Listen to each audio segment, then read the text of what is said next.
Hi, I'm Finley, and today we're making sulphuric acid from copper sulfate pentahydrate. Here I've prepared a solution, or had prepared a solution, of 30 grams copper sulfate and 174 grams of water. I used the fairly simple process of electrolysis using this old car battery charger that uses a transformer to turn the mains voltage into a lower, more standard voltage, and then turns the AC to DC current. And I use that current to split the copper from sulfuric acid, leaving the sulfuric acid in a kind of brine solution left over after filtering. So previously I had electrolyzed this solution to leave me with a small mass of copper and some more concentrated sulfuric acid left in solution.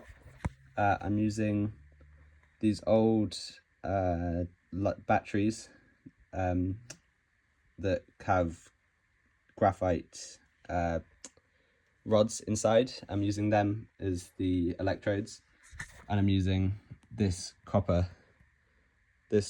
wire as the cathode. So this will be plated with copper as copper is deposited. I've covered the top of this in petroleum to stop it from plating because of the setup of this conical flask. And from previous attempts you can see that this graphite rod has kind of lost its shape.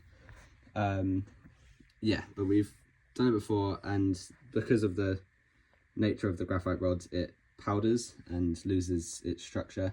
So I've had to filter it once to get rid of a lot of the graphite powder, and as you can see that causes a lot of mess. But the setup here, I'm actually using a Tesla coil because I can. I'm using that as the heatsink, and the fan here that's connected up in series to our power supply to provide additional cooling, because this process can get quite hot with too much voltage. But having the fan wired into this circuit, it also takes down some more voltage, so that makes it a lot easier. But yeah, the higher temperatures don't favour the reaction because it leads to the destruction of the graphite rod and makes everything a bit less efficient.